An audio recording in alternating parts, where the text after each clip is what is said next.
সবাইকে স্বাগতম জানাচ্ছি সপ্তম শ্রেণীর পরিমাপের অধ্যায়ে।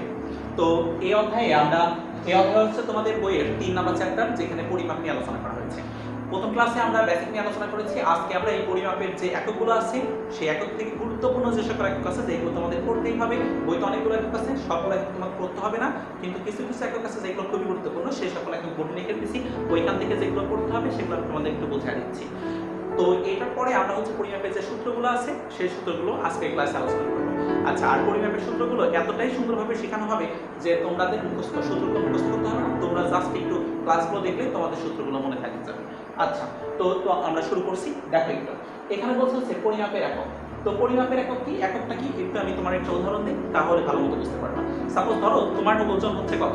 তুমি বাসায় তুমি মনে করো যে ডাক্তারের কাছে গেলে ডাক্তার তোমার জিজ্ঞাসা করলো যে ভাইয়া তোমার ওজন কত। তো ডাক্তারটা যখন তোমাকে ওজন জিজ্ঞাসা করবে তখন তুমি কি বলো? ওজন কি? আমার ওজন হচ্ছে ধরো 50 বলো, নাকি সাথে কেজি বলো? ধরো তোমার ওজন হচ্ছে ভাইয়া 70, তখন তুমি বলবা কি 70 কেজি, তাই না? এই যে দেখো, কোনো জিনিস পরিমাপ করার সময় একটা অতিরিক্ত কথা যোগ করতে হয়। যে অতিরিক্ত কথা যোগ করতে হয় সেটার নামই হচ্ছে একক। যেমন ওজন পরিমাপের জন্য আমরা ব্যবহার করি হচ্ছে কি কেজি। তো আমরা সেম ভাবে ভাইয়া এই যে ওজন বাদল আরো কিছু পরিমাপ করা যায়। যেমন তুমি যদি বাজার থেকে তোমাকে বললো যে তেল কিনে আসো, তেলটা তো তুমি আর কেজিতে মাপো না, তেলটাকে তুমি লিটারে মাপো, যে 1 লিটার 2 লিটার। তো দেখো তেল পরিমাপের জন্য আমার লিটার আছে। সেম ভাবে আয়তন যখন পরিমাপ করবা, আয়তন পরিমাপের জন্য ঘন সেন্টিমিটার আছে। এছাড়া আরো বিভিন্ন প্রকার একক আছে, সবগুলো একক সম্পর্কে আমরা আলোচনা করব। তো ভাই আমাদের আজকের ক্লাসে প্রথমে যে আলোচনা করব সেটা হচ্ছে ভাইয়া দৈর্ঘ্য পরিমাপের একক। দৈর্ঘ্য পরিমাপের একক হচ্ছে ভাইয়া দুইটা, একটা হচ্ছে মেট্রিক, একটা হচ্ছে ব্রিটিশ। আমরা কতদিন আলোচনা করছিলাম। তো দৈর্ঘ্য পরিমাপের একক হচ্ছে দুইটা, একটা নাম হচ্ছে মেট্রিক পদ্ধতি আর একটা নাম হচ্ছে ব্রিটিশ পদ্ধতি। মেট্রিক পদ্ধতি থেকে দেখো অনেকগুলো একক তোমাদের বইতে আছে, ওইখান থেকে সবগুলো একক পড়বা না, জাস্ট 2 থেকে 3টা একক তোমাদের পড়তে হবে। এটা তোমরা ছোটবেলা থেকেই পড়ে আসছো যে 1 মিটার, 1 মিটারকে 100 ভাগে ভাগ করলে যেটা পাওয়া যায় সেটাকে বলা হচ্ছে 1 সেন্টিমিটার। ও সরি, হ্যাঁ, 1 মিটারকে তুমি যখন 100 ভাগে ভাগ করবা তখন যেটা পাবা সেটা হচ্ছে আমাদের 100 সেন্টিমিটার। তাহলে বলতে পারো ভাই 1 মিটার মানে 100 সেন্টিমিটার। আবার 1 মিটারকে তুমি যদি 1000 ভাগে ভাগ করো তাহলে যে ছোট ছোট ঘর পাও সেটার নাম হচ্ছে মিলিমিটার। তো দেখো 1 মিটার সমান 1000 মিলিমিটার। এরপরে হচ্ছে ভাইয়া তুমি যদি এখন 1000টা মিটার একসাথে নাও, 1000টা মিটার একসাথে নিলে পারবে সেটা অনেক বড় হবে, এবং সেই বড় পরিমাপের নাম হচ্ছে ভাইয়া কিলোমিটার। তাহলে 1000 মিটার সমান হচ্ছে 1 কিলোমিটার। এরপরে হচ্ছে ভাই এদিকে হচ্ছে ব্রিটিশ বা মেট্রিক পদ্ধতি থেকে আমাদের পড়তে হবে ভাইয়া। এছাড়া হচ্ছে ব্রিটিশ পদ্ধতির যে এককগুলো রয়েছে, ব্রিটিশ পদ্ধতি থেকে আমাদের এই 3টা একক পড়তে হবে। একটু দেখো ভাইয়া, এই তোমরা যখন যে স্কেলগুলো ব্যবহার করো বড় স্কেল, ওই বড় স্কেলে দেখো না এক পাশে লেখা থাকে হচ্ছে ইঞ্চি। এই 12 ইঞ্চি যে স্কেলটা আছে সেটাকে বলা হচ্ছে 1 ফুট। তো দেখো এই যে তাহলে 12 ইঞ্চিতে হয় 1 ফুট। সেম ভাবে 3টা ফুট যখন একসাথে হবে তখন যেটা হবে সেটা নাম হচ্ছে 1 গজ। এটা গজ তোমরা যখন কাপড় কেনো তখন এটা ব্যবহৃত হয়। এছাড়া তারপর দেখো তুমি যখন তোমরা এটা ব্যবহার করো যে এই যে এরকম 1760টা গজ যখন একসাথে হয় তখন সেটা হয় হচ্ছে 1 মাইল। তাহলে মাইল আর কিলোমিটার কিন্তু এক না। 1000 মিটার হয় হচ্ছে 1 কিলোমিটার, আর হচ্ছে 1760 গজ হয় হচ্ছে 1 মাইল। ভাই এগুলো কিন্তু তোমাদের টিক্সের মধ্যে আসবে। তো তারপর দেখো তবে মেট্রিক পদ্ধতি থেকে ব্রিটিশ পদ্ধতিতে যাওয়ার নিয়ম শোনো। 1 ইঞ্চি মানে হচ্ছে 2.54 সেন্টিমিটার, এই একটু মনে রাখো। আর কিছু দেখো আমরা এখন মেট্রিক থেকে ব্রিটিশে যাচ্ছি। মেট্রিক থাকলে পরে ব্রিটিশ বের করতে পারবো, মানে ব্রিটিশ থেকে মেট্রিক বের করতে পারবো, মেট্রিক থাকলে পরে ব্রিটিশ বের করতে পারবো। তো তারপর দেখো ভাইয়া 1 মাইল সমান হচ্ছে 1 দশমিক কত, দেখো 1.61 কিলোমিটার, মানে 1 মাইল সমান 1.61 কিলোমিটার। ভাই সেম ভাবে 1 কিলোমিটার মানে হচ্ছে 16.62 মাইল। এর জন্য এই দুটো একটু মনে রেখো, আমাদের সামনে অঙ্ক করার সময় এটা কাজে লাগবে। এরপরে ভাই দেখো আসলে হচ্ছে ক্ষেত্রফল পরিমাপ। ক্ষেত্রফল পরিমাপ মানে হচ্ছে ক্ষেত্রফল মানে হচ্ছে ভিতরকার জায়গা। দেখো তো আমরা যে বোর্ডে পড়াচ্ছি তোমাদের, এই বোর্ডের উপরে যখন আমি হাত দিছি, এই বোর্ডে যে অঞ্চল দিয়ে আমি হাত দিচ্ছি এই অঞ্চলটাকে বলা হচ্ছে বোর্ডের ক্ষেত্রফল। তাহলে বোর্ডের ক্ষেত্রফল বলতে বুঝতে পারছো বোর্ডের উপর যতটুকু জায়গা আছে তার পরিমাপ। আচ্ছা, তো তারপরে হচ্ছে এই ক্ষেত্রফলটা বের করে কিভাবে? তো দেখো ক্ষেত্রফল বের করার জন্য আমাদের হচ্ছে দেখো 1 বর্গ মিটার ক্ষেত্রফলকে আমরা সেন্টিমিটারে প্রকাশ করব। এটার জন্য আমাদের কি করতে হবে? 100 আর 100। দেখো তো এটা কিভাবে আসলো। তোমরা দেখছো এই যে এখানে পড়ে আসছো 1 মিটার সমান হচ্ছে 100 সেন্টিমিটার। কিন্তু দেখো তো আমাদের এখানে বর্গ আছে না, বর্গ মানে হচ্ছে ডাবল, দুইবার গুণ করতে হবে। তো 1 মিটারকে যখন আমরা বর্গ সেন্টিমিটারে যাব তখন আমাদের দুইটা 100 গুণ করতে হবে। দুইটা 100 গুণ করলে 100 আর 100 গুণ করলে এবারে হচ্ছে ভাইয়া 1000। তো বিষয়টা হচ্ছে এরকম, 1 বর্গ মিটার সমান হচ্ছে 1000 বর্গ সেন্টিমিটার। এরপরে ভাইয়া ওজন পরিমাপ। ওজন পরিমাপের একক হচ্ছে ভাইয়া আমাদের এখানে আছে হচ্ছে 3টা মেইনলি। তো দেখো এইগুলো টিক্সের মধ্যে শিওর আসবে, এখান থেকে একটা টিক্সের আমাদের শিওর কম আসবে। তো 1 কিলোমিটার, দেখো 1 কিলোগ্রাম, যেটা কিলোগ্রাম, কিলোগ্রামের থেকে আছে কে আর গ্রাম থেকে আছে জি, তাহলে কিলোগ্রাম আর কেজি দুটো আসলে একই জিনিস।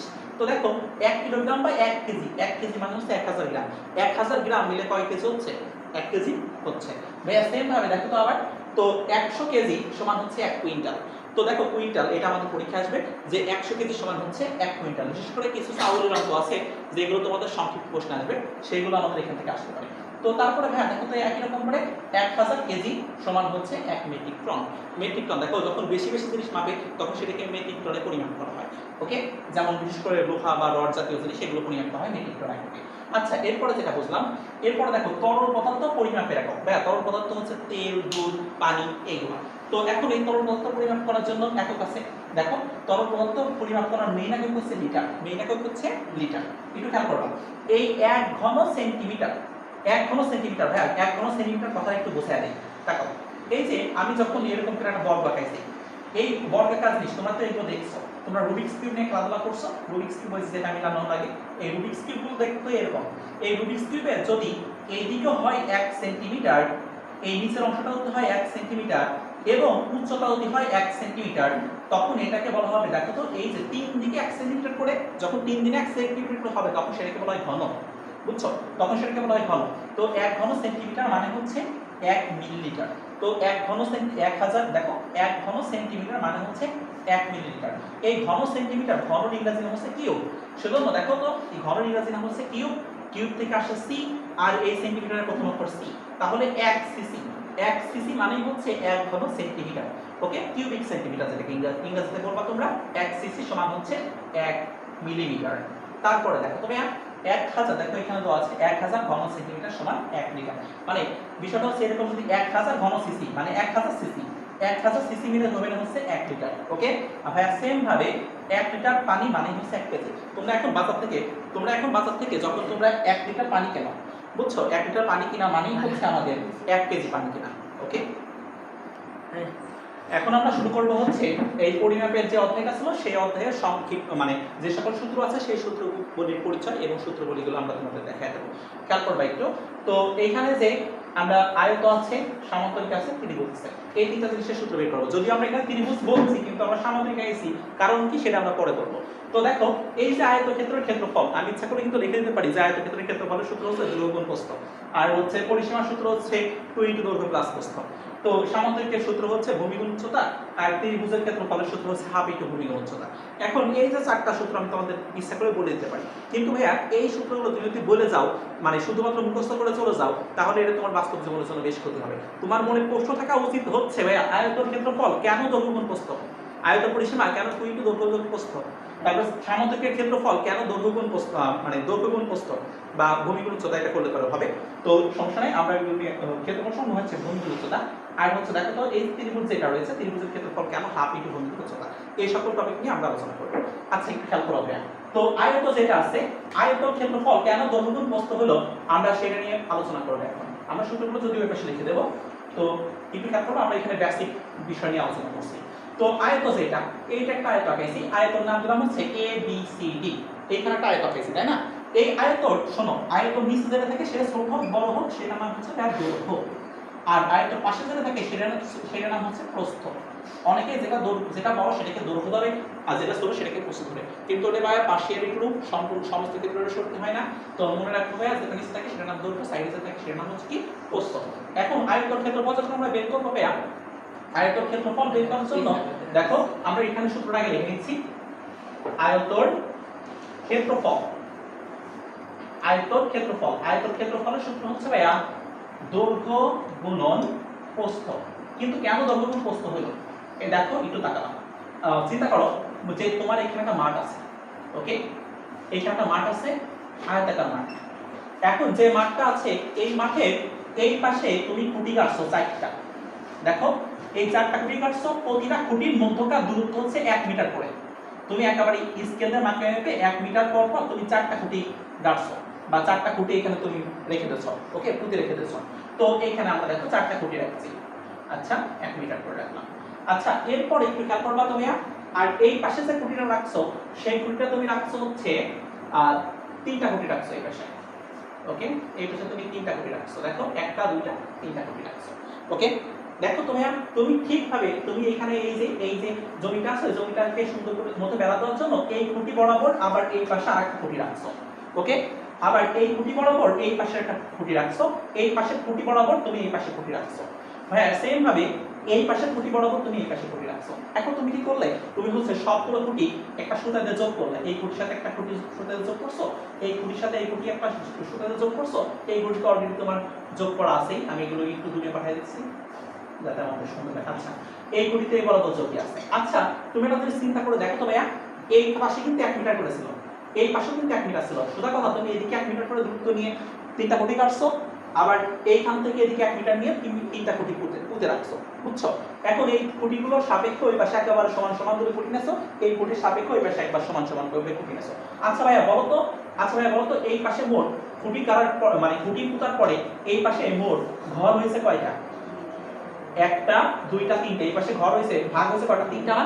তাহলে এই পাশে আছে হচ্ছে ভাইয়া 4টা খুঁটি যদি তুমি পুঁতছো, কিন্তু তোমার এই পাশে দূরত্ব গেছে হচ্ছে 1 মিটার 2 মিটার 3 মিটার, তো এই পাশে দূরত্ব গেছে হচ্ছে 3 মিটার, আর এই পাশে দূরত্ব গেছে হচ্ছে 1 আর 1 2 মিটার, বুঝতে পারছো?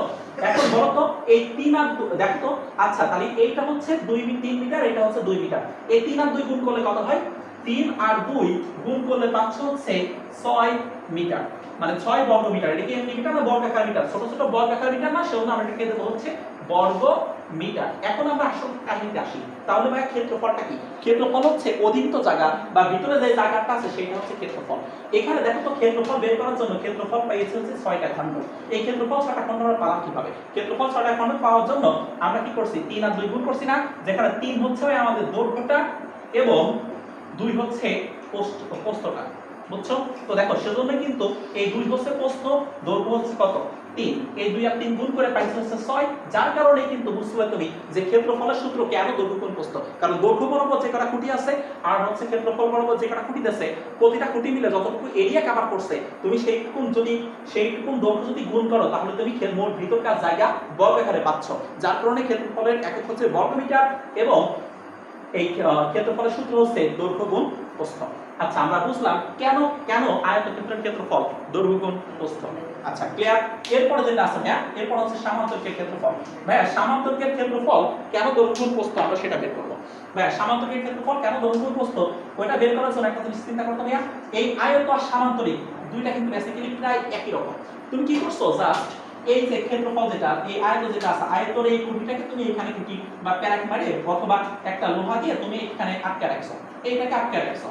এরপরে তুমি আর তোমার বন্ধু মিলে এইখান থেকে ধাক্কা দিচ্ছ, এই আয়তর এখানে ধাক্কা দিচ্ছ। আয়তটা যদি তুমি জোরে ধাক্কা দাও, দেখবা আয়তটা তুমি যেখানে তুমি যদি আটকে রাখো, যদি এটাতে তুমি যদি ধাক্কা দাও, আয়ত এরকম করে সামনের দিকে বাঁকে যাবে না? তাহলে আয়ত যদি সামনের দিকে বেঁকে যায় তাহলে যেটা পাওয়া যায় সেটা হচ্ছে আমাদের সামান্তরিক। তাহলে বেসিক্যালি আয়ত আর সামান্তরিক দুটো আলাদা কোনো বিষয় না, অনেকটা একই রকম। এই আয়তের ভিতরটা যেমন জায়গা আছে এই সামান্তরিকটা সেম জায়গা হবে, তাই তো? এটাই তো হওয়ার কথা। আয়তের ভিতরে যা জায়গা আছে এই সামান্তরিকটা সেম জায়গা হওয়ার কথা। তো কারণ জায়গা আর জায়গার ভিতরকার জায়গা মানে হচ্ছে ক্ষেত্রফল। ওকে, এখন এই যে একটু ভাইয়া চিন্তা করে দেখো তো, এই সামান্তরিকেরটাকে যদি আমরা যদি এই যে এই সামান্তরিকের কাটা অংশটা যেটা আমি কাটলাম এখানে, এই অংশটা যদি আমি এখানে নিয়ে বসাই তাহলে সামান্তরিকটা কিন্তু আমাদের একটা আয়ত হয়ে যাবে। তাহলে দেখো সামান্তরিক আর আয়ত কিন্তু বেসিক্যালি ভাইয়া একই জিনিস। সামান্তরিক তো যা জায়গা আছে আয়তের ভিতর ভাইয়া সেম জায়গা আছে। এরপর তোমার কাজ দেখো কি, তুমি একটা সিম্পল কাজ করছো, সেটা হচ্ছে ভাইয়া এই যে আয়তর এই জিনিসটা যেটা সামান্তরিকের এই জিনিসটা যেটা, এটা হচ্ছে সামান্তরিকের উচ্চতা, এটা হচ্ছে সামান্তরিকের উচ্চতা। আর এই যে সামান্তরিকের যে নিচে যে দাগটা আছে ভাইয়া, এই দাগটা হচ্ছে সামান্তরিকের ভূমি। তাহলে বুঝছো যে সামান্তরিকের উচ্চতা আর ভূমিটা আসলে আয়ত দৈর্ঘ্য আর প্রস্থের মতো। আয়তর ক্ষেত্রফল যেহেতু দৈর্ঘ্য প্রস্থ, সেহেতু সামান্তরিকের ক্ষেত্রফল হবে হচ্ছে ভূমি গুণ উচ্চতা। তো সামান্তরিকের ভিতরকার যে ক্ষেত্রফল পেলাম আমরা, এটা ক্ষেত্রফল মানে ভিতরকার জায়গা, এটা হবে হচ্ছে ভূমি গুণ উচ্চতা। তো আমরা পাশে লিখে দিচ্ছি যে দেখো আমরা একটু 3 নাম্বার দিয়ে রাখলাম যে সামান্তরিকের ক্ষেত্রফল সামান্তরিকের ক্ষেত্রফল সমান ভূমি গুণ উচ্চতা। আচ্ছা, এখন একটা জিনিস খেয়াল করো ভাইয়া, যেটা আমরা নিয়ে আলোচনা করব সেটা হচ্ছে ত্রিভুজ। দেখো আমি কিন্তু তোমাদের যখন ক্লাসটা শুরু করছি তখন আমার একটাই প্রশ্ন ছিল যে ত্রিভুজের ক্ষেত্রফল কেন হাফ ইনটু ভূমি গুণ উচ্চতা হলো। ত্রিভুজের ক্ষেত্রফল কেন হাফ ইনটু ভূমি গুণ উচ্চতা হলো? তোমরা যখন ছোটবেলায় পড়ে আসছো স্যাররা তোমার পড়ে দিচ্ছে যে ত্রিভুজের ক্ষেত্রফল হাফ ইনটু ভূমি গুণ উচ্চতা, কিন্তু কখনো বলে নাই যে ত্রিভুজের ক্ষেত্রফল কেন হাফ ইনটু ভূমি গুণ উচ্চতা। ওকে, ত্রিভুজের ক্ষেত্রফল কেন ভূমি হাফ ইনটু ভূমি গুণ উচ্চতা সেটা বোঝার জন্য আমাদের এই পুরো ক্লাসটা করতে হবে তোমাদের। দেখো আমরা কিন্তু প্রথমে আয়তন দেখাইছি, তারপরে সামান্তরিক শিখাইছি। আয়ত আর সামান্তরিক পারলে পারে তুই বুঝতে পারবা কেন ত্রিভুজের ক্ষেত্রফল হাফ ইনটু ভূমি গুণ উচ্চতা। এটা বোঝার জন্য একটা জিনিস খেয়াল করতে হবে, এই যে এখানে আমি কিন্তু সামান্তরিকের টাকা রাখছি, এই সামান্তরিকের তুমি যদি এই বরাবর যোগ করো, এই বরাবর কাটো, কাটলে পারে যেটা পাইলে দেখো তো এখানে যে অংশটা পাইছি এর উপরে দুইটা অংশ পাইছি আমরা। হ্যাঁ, দুইটা অংশ পাইছি, কিন্তু এটা একটা অংশ আর এই পাশেরটা একটা অংশ। দেখো দুইটা অংশ কিন্তু দুইটা ত্রিভুজ হয়েছে, দুইটা ত্রিভুজ হয়েছে। তাহলে সামান্তরিকের ক্ষেত্রফল যা ত্রিভুজের ক্ষেত্রফল সামান্তরিকের ক্ষেত্রফলের অর্ধেক। সামান্তরিকের ক্ষেত্রফল শিখাইছে হচ্ছে ভূমি গুণ উচ্চতা, সামান্তরিক ক্ষেত্রফল করে আসছে হচ্ছে ভূমি গুণ উচ্চতা। আর যেহেতু সামান্তরিকের ক্ষেত্রফল ত্রিভুজের ক্ষেত্রফল সামান্তরিকের ক্ষেত্রফলের অর্ধেক, যার কারণে আমাদের সামনে কি লাগাতে হবে? হাফ লাগাতে হবে। তো তাহলে এখন তোমরা বুঝলে কিসের জন্য সামান্তরিকের ক্ষেত্রফল আর ত্রিভুজের ক্ষেত্রফলের ভিতরে এত সম্পর্ক। আর তুমি যদি ত্রিভুজের ক্ষেত্রফল কেন হাফ ইনটু ভূমি গুণ উচ্চতা সেটা জানতে চাও, তাহলে তোমাকে অবশ্যই আয়তের ক্ষেত্রফল কিভাবে আসলো, সামান্তরিকের ক্ষেত্রফল কিভাবে আসলো এবং ত্রিভুজের ক্ষেত্রফল কিভাবে আসলো সেটা সম্পর্কে জানতে হবে। তো আমরা এখানে লিখে রাখছি ভাইয়া যে 4 নাম্বার সামান্তরিকের ক্ষেত্রফল ত্রিভুজের ক্ষেত্রফল,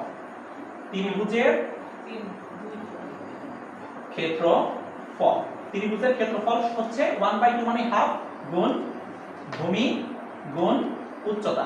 আচ্ছা ভাইয়া, এখন এই যে ত্রিভুজগুলো আমরা আঁকাইলাম এখানে, এই ত্রিভুজ আমি একটা ত্রিভুজ আঁকে নিচ্ছি। এই যে ত্রিভুজটা আছে এই ত্রিভুজের এই অংশটার নাম হচ্ছে ভূমি আর ত্রিভুজের এই অংশটার নাম হচ্ছে উচ্চতা। আচ্ছা, এখন তারপরে দেখো আমরা একটা সূত্র এখানে স্কিপ করে গেছি, সেটা হচ্ছে ভাইয়া আয়তন পরিসীমা কেন 2 * দৈর্ঘ্য প্লাস প্রস্থ। পরিসীমা কেন সেটা বোঝো। তুমি যদি আয়তন এইখান থেকে হাঁটা শুরু করো, হাঁটে হাঁটে তুমি যদি এইখান থেকে আবার এই পর্যন্ত ঘুরে এইখানে ফিরে আসো, তাহলে যে পথ পাড়ি হলে সেটাই হচ্ছে আয়তন পরিসীমা। তো আয়তন পরিসীমা বের করতে গেলে তোমার এইখান থেকে পুরো পথটা ঘুরতে হবে। এই পুরো পথ পার করতে গেলে পরে তোমার দৈর্ঘ্য পাইতেছে হচ্ছে 2টা আর প্রস্থ পাইতেছে হচ্ছে 2টা। তাহলে ভাইয়া সামান্তরিকের ক্ষেত্রফল হওয়ার সামান্তরিকের পরিসীমা হওয়ার আয়তন পরিসীমা হওয়ার কথা ছিল হচ্ছে এরকম 2টা দৈর্ঘ্য যোগ 2টা প্রস্থ। তো আমরা কি করতেছি, তো এইখান থেকে 2 কমন নিচ্ছি, কমন নিয়ে সামনে রাখছি, এখানে থাকবে দৈর্ঘ্য প্লাস এখানে থাকবে হচ্ছে প্রস্থ, আর যেটা পেলাম এইটাই হচ্ছে সামান্তরিকের পরিসীমা। তো আমরা এখানে লিখে দিচ্ছি এটা হচ্ছে সামান্তরিকের পরিসীমা। তাহলে আমরা সূত্রগুলো একটু বলতেছি ভাইয়া। এটা হচ্ছে আমাদের 1 নম্বর সূত্র আয়তন ক্ষেত্রফল, এটা হচ্ছে 2 নম্বর সূত্র আয়তন পরিসীমা, আর হচ্ছে এইটা হচ্ছে সামান্তরিকের ক্ষেত্রফল, এটা হচ্ছে ত্রিভুজের ক্ষেত্রফল। আশা করি বুঝতে পারছো। ওকে, তাহলে চারটা সূত্র একটু লিখে নিও।